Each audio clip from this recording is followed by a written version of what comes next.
सतगुरु के साजे निवाजे प्यारी सात संगत जी, प्यार और सत्कार से कहना धाम निरंकार जी। संपूर्ण अवतार वाणी में शहंशाह बाबा अवतार सिंह जी महाराज हमें समझाते हैं, हरदम शुक्र करो इस रब दा, खुशहाली जा तंगी है, घड़ी सुहानी बीत रही, जो आवेगी सो चंगी है। शहंशाह जी शब्द द्वारा हमें समझा रहे हैं कि हमने हर समय सतगुरु का शुक्राना करना है। जो भी समय बीत रहा है सतगुरु की कृपा से अच्छा ही बीत रहा है, और जो आगे समय आएगा वो भी सतगुरु निरंकार की कृपा से अच्छा ही आएगा। इसलिए हम हर पल सतगुरु का शुक्राना करते चले जाएं और सेवा सिमरन सत्संग का आनंद लेते चले जाएं। कहते हैं सत्संग वो गंगा है, इसमें जो नहाते हैं पापी से पापी भी पावन हो जाते हैं। कहते हैं कि सत्संग में आने से चाहे कोई कैसा भी इंसान हो वो भी सज्जन बन जाता है, संत महात्मा बन जाता है। इसलिए हमने सत्संग में हमेशा आना है। जहाँ पर भी हमें सत्संग मिले, जब भी हमें सत्संग मिले, हमने सत्संग के लिए समय निकालना है और सत्संग में आकर संतों महात्माओं के वचनों को सुनकर उससे लाभ उठाना है। हाँ संगत जी, ऐसे ही सत्संग के ऊपर ही दासी आप जी के चरणों में ये स्टोरी शेयर करने जा रही है। आप जी परवान करना और सतगुरु माता जी के आशीर्वाद से और आप संतों के आशीर्वाद से दासी ये रखने जा रही है। आप जी आशीर्वाद देना। सात संगत जी कहते हैं, एक डाकुओं का सरदार था जो अपने ग्रुप के लोगों को कहता था कि भाई जहाँ कथा सत्संग होता हो वहाँ कभी मत जाना, नहीं तो तुम्हारा काम बंद हो जाएगा। कहीं जा रहे हो, बीच में अगर कथा या सत्संग हो रहा हो तो अपने कान बंद कर लेना। एक दिन एक डाकू कहीं जा रहा था, रास्ते में एक जगह सत्संग हो रहा था। अपने सरदार के कहे अनुसार उस डाकू ने अपने कान को दबा लिया और आगे बढ़ गया। अपने कान को बंद कर लिया और आगे बढ़ गया। चलते हुए अचानक उसके पैर में एक कांटा चुभ गया। उसने एक हाथ से कांटा निकाला और फिर कान दबाकर चल पड़ा। कांटा निकालते समय उसको यह बात सुनाई दी कि देवी देवताओं की परछाई नहीं होती। एक बार डाकुओं ने राजा के खजाने में डाका डाला। राजा के गुप्तचरों ने खोज की लेकिन धन नहीं मिला। एक गुप्तचर को उन डाकुओं पर शक हो गया। वह गुप्तचर देवी का रूप बनाकर उनके मंदिर में देवी की प्रतिमा के पास खड़ा हो गया।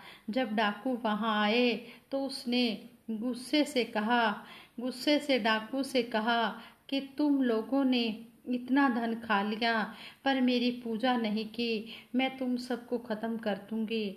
डाकू क्षमा याचना मांगने लगे और धूप दीप से देवी की पूजा करने लगे।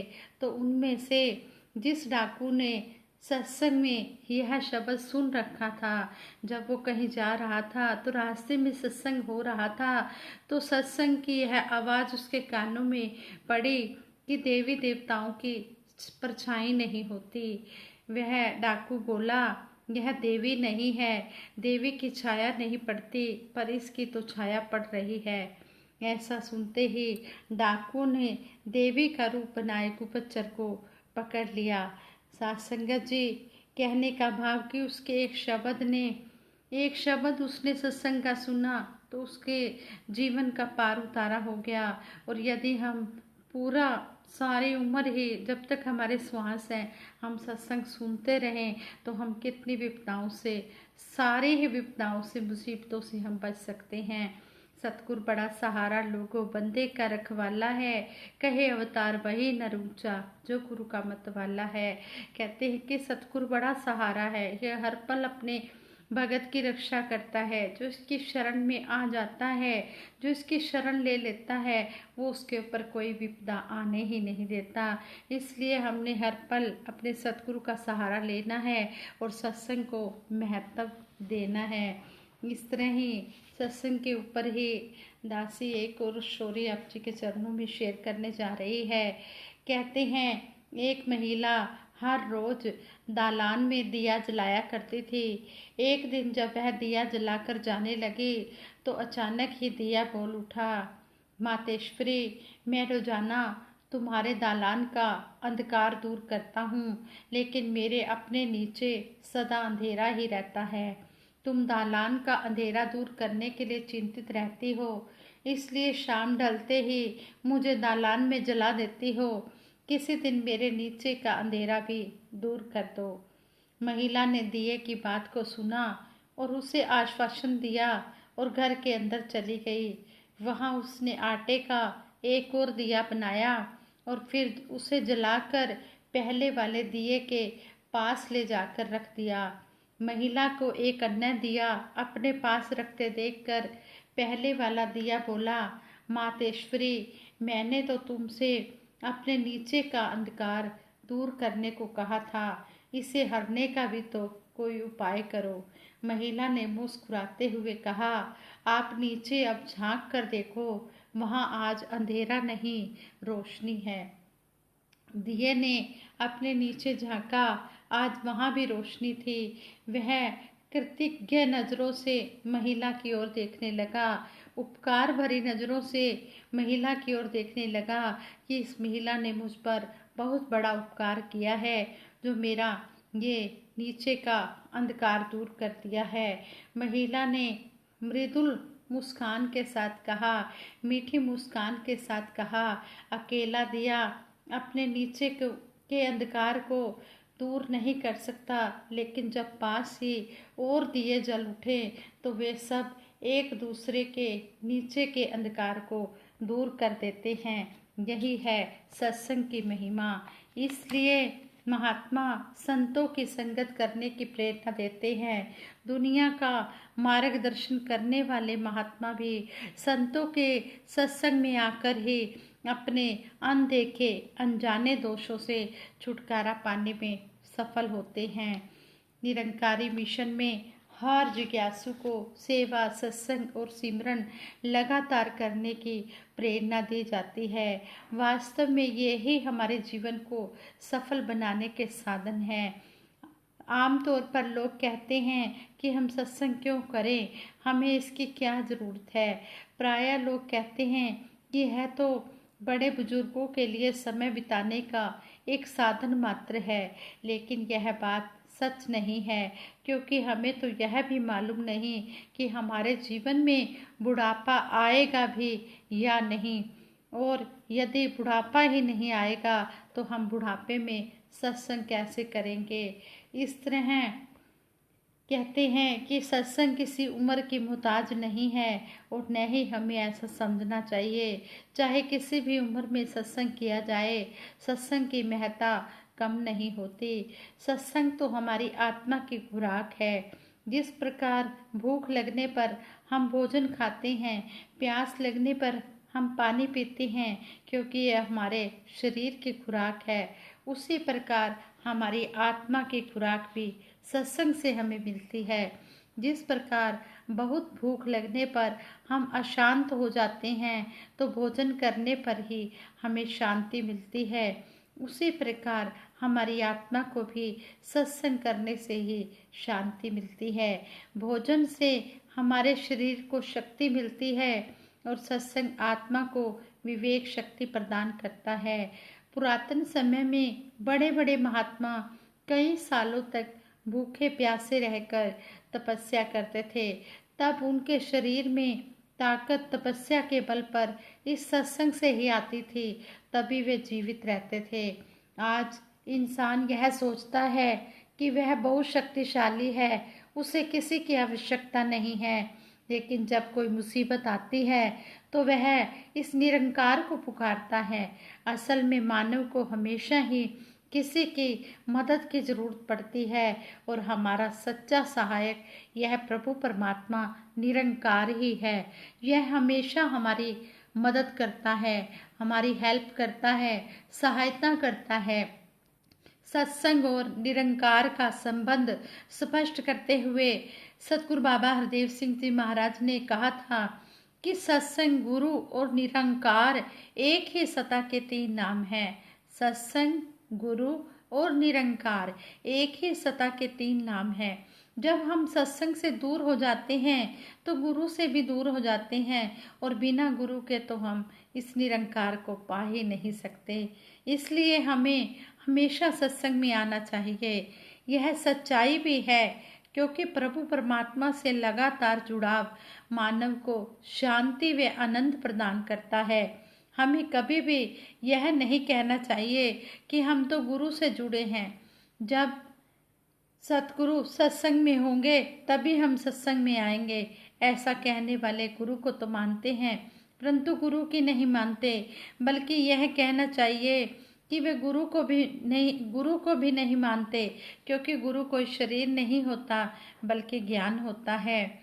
सतगुरु देह का नाम नहीं है, सतगुरु होता ज्ञान है। सतगुरु को एक देह समझना भूल है, अज्ञान है। सतगुरु कोई शरीर का नाम नहीं है, सतगुरु इस ज्ञान का नाम है।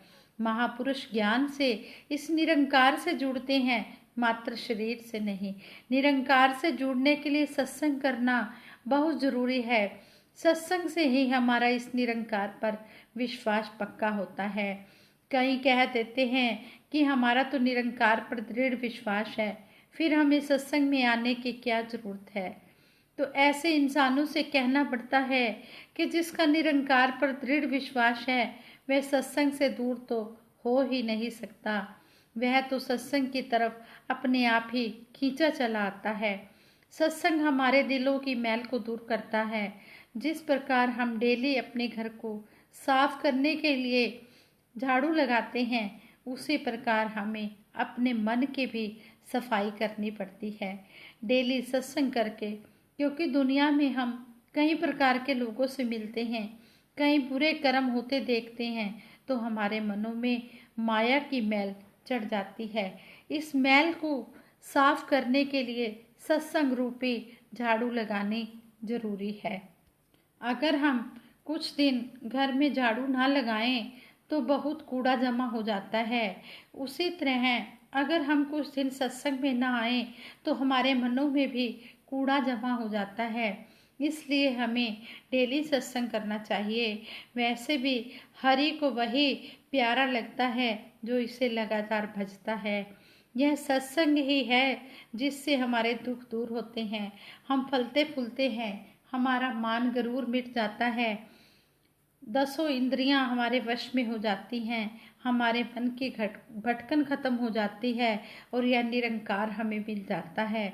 यही तो हमारे मानव जीवन का लक्ष्य है कि हम इस निरंकार प्रभु को प्राप्त करें।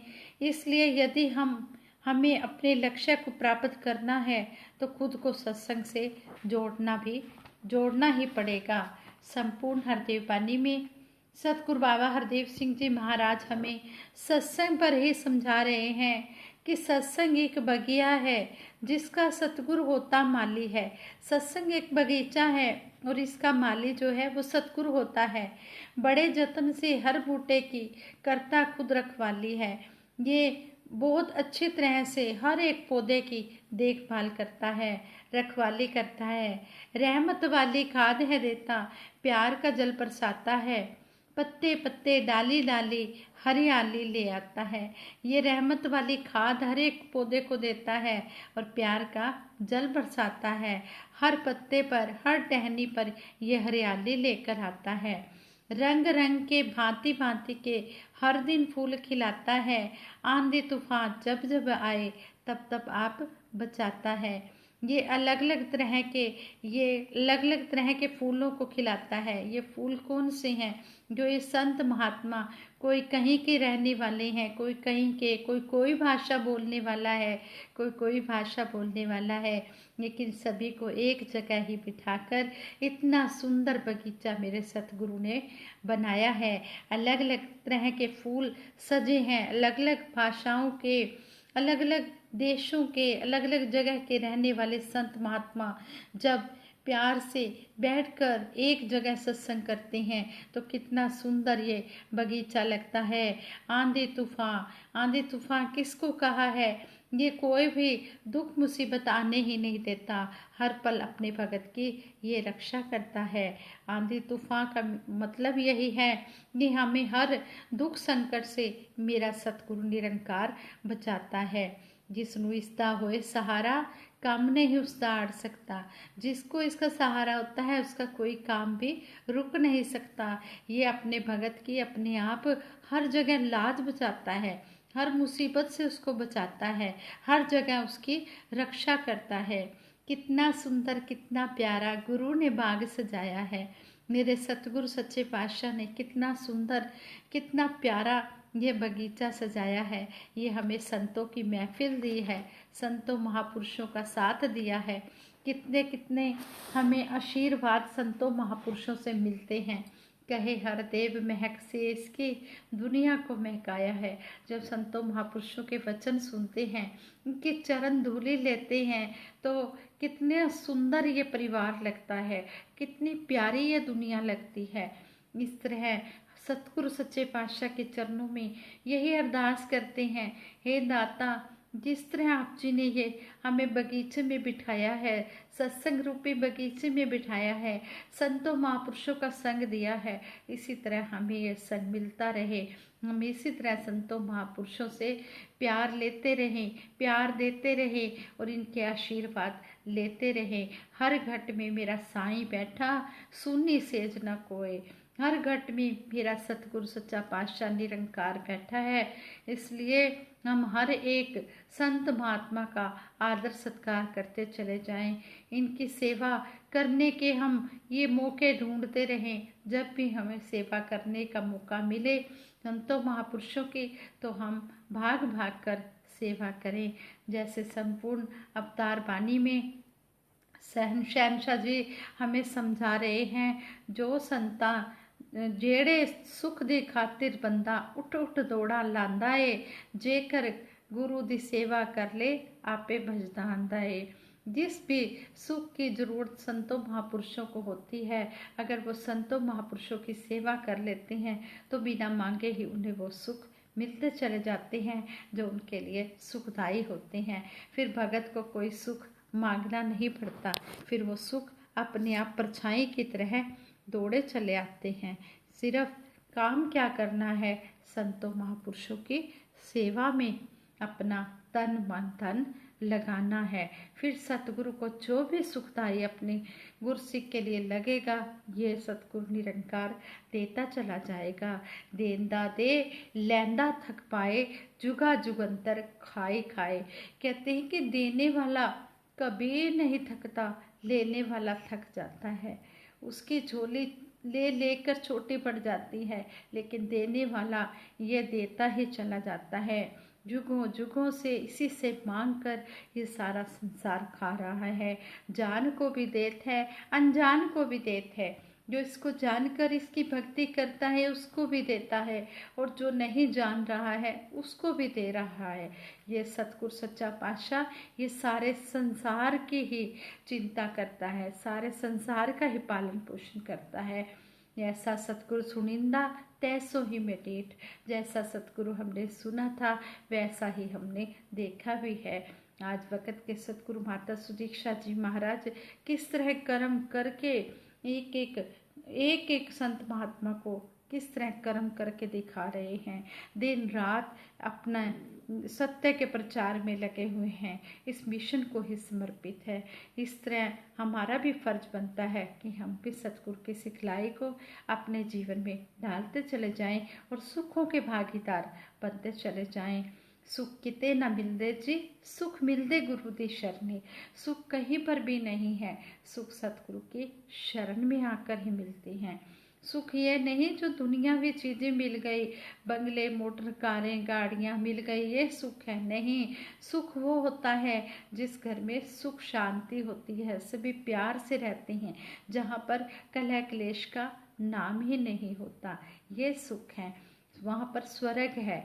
इसलिए सतगुरु से यही मांग मांगते हैं, हे दातार सच्चे पातशाह, जो आप जी ने ये संतों रूपी परिवार दिया है, इनके बीच में बैठकर हम आप जी की चर्चा करते चले जाएं और सुखों के भागीदार बनते चले जाएं।